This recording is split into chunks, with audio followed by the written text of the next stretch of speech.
नमस्कार दोस्तों, स्वागत है आपका वनडे एग्जाम सेंटर में। दोस्तों, आज के वीडियो में हम लोग दीनदयाल उपाध्याय गोरखपुर विश्वविद्यालय गोरखपुर के बीए 5th सेमेस्टर हिंदी का जो चौथा पेपर है, जिसका नाम है हिंदी का राष्ट्रीय काव्य द्वितीय और जिसका पेपर कोड है HND 304, उसे संबंधित 55 महत्वपूर्ण बहुविकल्पी प्रश्नों की प्रैक्टिस करेंगे।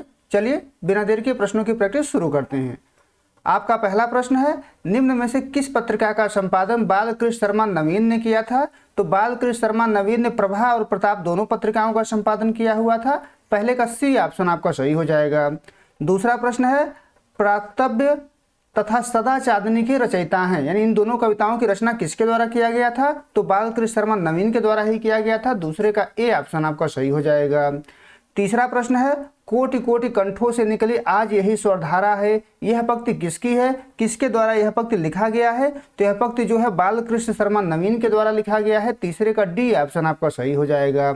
चौथा प्रश्न है, निम्न में से कौन सी रचना बालकृष्ण शर्मा नवीन की है? तो कुमकुम, रश्मिरेखा, अपलक, ये तीनों रचनाएं बालकृष्ण शर्मा नवीन के द्वारा ही की गई हैं। चौथे का डी ऑप्शन आपका सही हो जाएगा, उपर्युक्त सभी।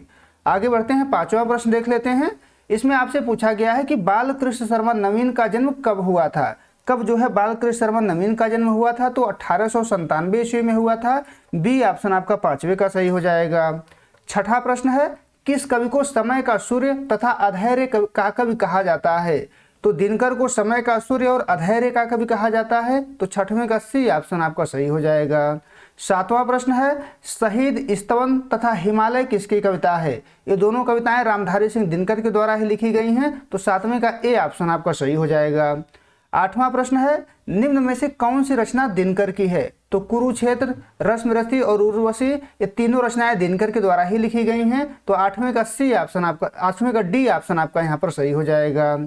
नौवां प्रश्न है, कलम आज उनकी जय बोल, यह पंक्ति किसकी है? किसके द्वारा इस पंक्ति की रचना की गई है? तो यह पंक्ति जो है दिनकर के द्वारा लिखा गया है। नौवें का सी ऑप्शन आपका सही हो जाएगा। आगे बढ़ते हैं, 10वां प्रश्न है। इसमें आपसे पूछा गया है कि झंडा गीत के रचयिता हैं, झंडा गीत किसके द्वारा लिखा गया है? तो झंडा गीत के रचयिता जो है श्यामलाल गुप्त पार्षद हैं।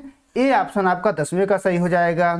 आगे बढ़ते हैं, 11 नंबर प्रश्न है, बढ़े चलो कविता किसकी है? किसके द्वारा इस कविता को लिखा गया है? तो सोहनलाल द्विवेदी के द्वारा लिखा गया है। 11 का ए ऑप्शन आपका सही हो जाएगा।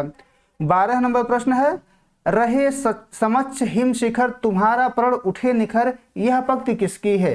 किसके द्वारा इस पंक्ति की रचना की गई है? तो सोहनलाल द्विवेदी की पंक्ति है। बी ऑप्शन आपका 12 का सही हो जाएगा।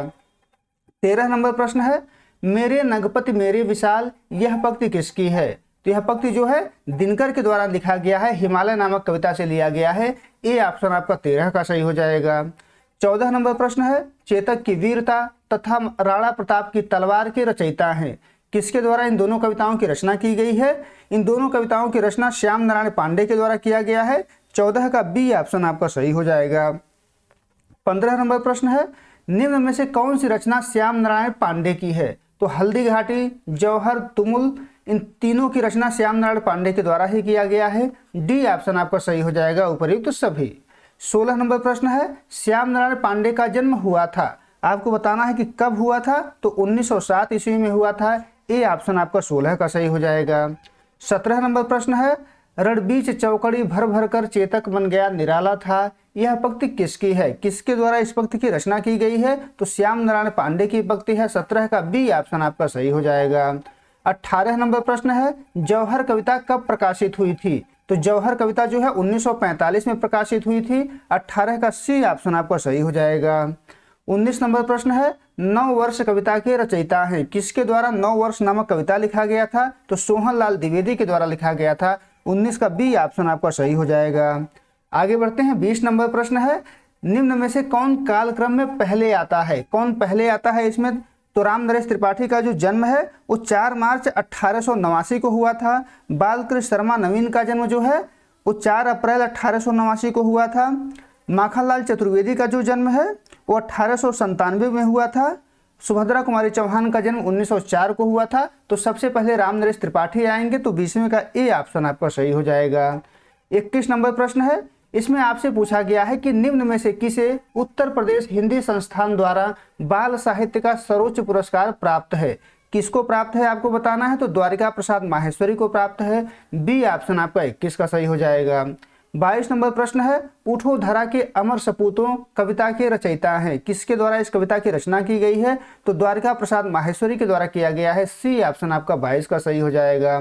23 नंबर प्रश्न है, सरस्वती का पावन मंदिर यह संपत्ति तुम्हारी है, इस पंक्ति के रचयिता हैं, किसके द्वारा इस पंक्ति की रचना की गई है, तो द्वारिका प्रसाद माहेश्वरी के द्वारा किया गया है। 23 का ए ऑप्शन आपका सही हो जाएगा। 24 नंबर प्रश्न है, निम्न में से कौन द्वारिका प्रसाद माहेश्वरी के बाल गीतों का संचयन है, तो बाल गीतायन जो है द्वारिका प्रसाद माहेश्वरी के बाल गीतों का संचयन है। 24 का ए ऑप्शन आपका सही हो जाएगा। 25 नंबर प्रश्न देख लेते हैं, वीर तुम बढ़े चलो धीर तुम बढ़े चलो, यह पंक्ति किसकी है, किसके द्वारा इस पंक्ति की रचना की गई है, तो द्वारिका प्रसाद माहेश्वरी के द्वारा की गई है। 25 का सी ऑप्शन आपका सही हो जाएगा। 26 नंबर प्रश्न है, किस कवि को बाल साहित्यकार के रूप में जाना जाता है, किसको बाल साहित्यकार के रूप में जाना जाता है, तो द्वारिका प्रसाद माहेश्वरी को जाना जाता है। 26 का ए ऑप्शन आपका सही हो जाएगा। 27 नंबर प्रश्न है, किसकी कविता राष्ट्रीय चेतना से संबंधित है, तो गोपाल प्रसाद व्यास, सियाराम शरण गुप्त, सोहनलाल द्विवेदी, इन तीनों की कविताएं राष्ट्रीय चेतना से संबंधित हैं। 27 का डी ऑप्शन आपका सही हो जाएगा। 28 नंबर प्रश्न है, सोहनलाल द्विवेदी का जन्म कब हुआ था, कब जो है सोहनलाल द्विवेदी का जन्म हुआ था, तो 1906 ईस्वी में हुआ था। ए ऑप्शन आपका 28 का सही हो जाएगा। 29 नंबर प्रश्न है, मातृभूमि के रचयिता हैं, मातृभूमि नामक कविता की रचना किसके द्वारा की गई थी, तो सोहनलाल द्विवेदी के द्वारा की गई थी। बी ऑप्शन आपका 29 का सही हो जाएगा। 30 नंबर प्रश्न है, निम्न में से कौन सी रचना सोहनलाल द्विवेदी की है, तो भैरवी, पूजा गीत और चेतना, ये तीनों रचनाएं जो है सोहनलाल द्विवेदी के द्वारा ही की गई हैं। तो 30वें का डी ऑप्शन आपका सही हो जाएगा, उपर्युक्त सभी। 31 नंबर प्रश्न है, ऊंचा खड़ा हिमालय आकाश चूमता है, यह पंक्ति किसकी है, किसके द्वारा इस पंक्ति की रचना की गई है, तो सोहनलाल द्विवेदी के द्वारा किया गया है। उनके मातृभूमि कविता से यह पंक्ति लिया गया है। तो 31 का ए ऑप्शन आपका सही हो जाएगा। 32 नंबर प्रश्न है, तुम्हें नमन कविता किसकी है, तो तुम्हें नमन जो कविता है वो सोहनलाल द्विवेदी के द्वारा महात्मा गांधी के ऊपर लिखा गया है। बी ऑप्शन आपका 32 का सही हो जाएगा। 33 नंबर प्रश्न है, तुम बोल उठे युग बोल उठा, तुम मौन रहे युग मौन रहा, यह पंक्ति किसकी है, किसके द्वारा इस पंक्ति की रचना की गई है, तो सोहनलाल द्विवेदी के द्वारा की गई है। ए ऑप्शन आपका 33 का सही हो जाएगा। 34 नंबर प्रश्न है, नवीन कल्पना करो, यह रचना किसकी है, किसके द्वारा नवीन कल्पना करो नामक कविता लिखा गया है आपको बताना है, तो गोपाल सिंह नेपाली के द्वारा लिखा गया है। सी ऑप्शन आपका 34 का सही हो जाएगा। 35 नंबर प्रश्न है, रामधारी सिंह दिनकर की कविता हिमालय हमें क्या संदेश देना चाहती है, तो हिमालय हमें दृढ़ होने का संदेश देना चाहती है। बी ऑप्शन आपका 35 का सही हो जाएगा।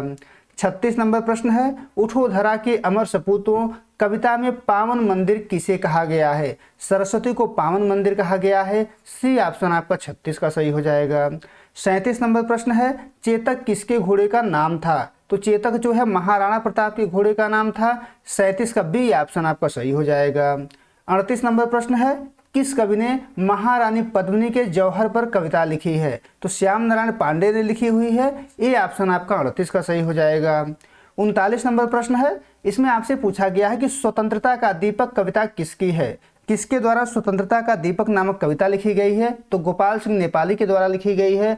सी ऑप्शन आपका 39 का सही हो जाएगा।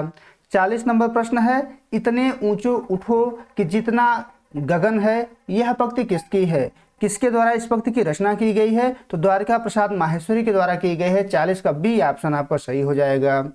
41 नंबर प्रश्न है, बालकृष्ण शर्मा नवीन को पद्म विभूषण से कब सम्मानित किया गया, तो 1960 में सम्मानित किया गया था। 41 का बी ऑप्शन आपका सही हो जाएगा।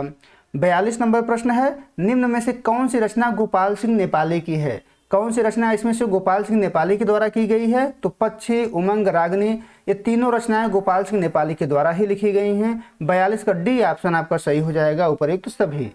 43 नंबर प्रश्न है, इसमें आपसे पूछा गया है कि निम्न में से किसे साहित्य अकादमी और ज्ञानपीठ दोनों मिला हुआ है, तो दिनकर जी को साहित्य अकादमी पुरस्कार भी मिला हुआ है और भारतीय ज्ञानपीठ पुरस्कार भी मिला हुआ है। तो 43 का ए ऑप्शन आपका सही हो जाएगा।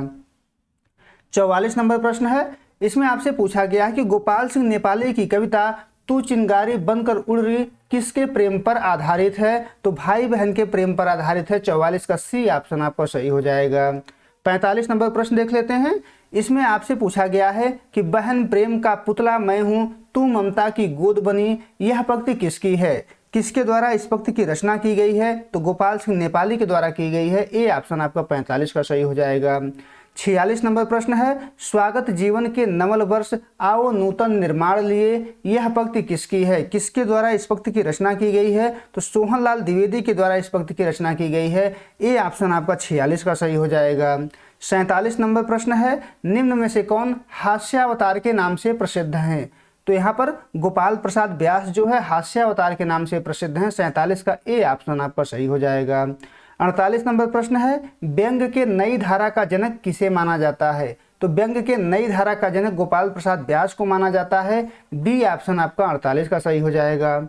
49 नंबर प्रश्न है, निम्न में से कौन गोपाल प्रसाद व्यास की कविता है? तो खूनी हस्ताक्षर, शहीदों में तू नाम लिखा ले रे, ये दोनों कविताएं गोपाल प्रसाद व्यास की ही हैं। तो सी ऑप्शन आपका 49 का सही हो जाएगा। 50 नंबर प्रश्न है, रागिनी किसकी रचना है? रागिनी जो है किसके द्वारा लिखा गया है? तो गोपाल सिंह नेपाली की रचना है। 50 का ए ऑप्शन आपका सही हो जाएगा। 51 नंबर प्रश्न है, निम्न में से कौन राष्ट्रीय सांस्कृतिक काव्यधारा का कवि है? तो बालकृष्ण शर्मा नवीन, सोहनलाल द्विवेदी, श्याम नारायण पांडे, ये तीनों जो है राष्ट्रीय सांस्कृतिक काव्यधारा के ही कवि हैं। डी ऑप्शन आपका यहाँ पर सही हो जाएगा। 52 नंबर प्रश्न है, हम बिस्वाई जन्म के रचयिता कौन हैं? किसके द्वारा इस कविता की रचना की गई है? तो बालकृष्ण शर्मा नवीन के द्वारा की गई है। 52 का ए ऑप्शन आपका सही हो जाएगा। 53 नंबर प्रश्न है, विप्लव गायन किसकी रचना है? तो विप्लव गायन जो है बालकृष्ण शर्मा नवीन की रचना है। 53 का बी ऑप्शन आपका सही हो जाएगा। 54 नंबर प्रश्न है, रे रोक युधिष्ठिर कौन है यहाँ, जाने दे उसको स्वर्ग धीर, यह पंक्ति है किसके द्वारा इस पंक्ति की रचना की गई है? तो रामधारी सिंह दिनकर के द्वारा की गई है। हिमालय नामक कविता से यह पंक्ति लिया गया है। तो 54 का ए ऑप्शन आपका सही हो जाएगा। 55 नंबर प्रश्न है, कौन सी रचना दिनकर की है? तो कुरुक्षेत्र, हारे को हरिनाम, रसवंती, तीनों रचनाएं जो है दिनकर की ही हैं। डी ऑप्शन आपका सही हो जाएगा उपर्युक्त सभी। उम्मीद है दोस्तों ये वीडियो पसंद आया होगा। अगर वीडियो अच्छी लगी तो चैनल को सब्सक्राइब कर लीजिए, वीडियो को लाइक और शेयर कर दीजिए। बहुत बहुत धन्यवाद।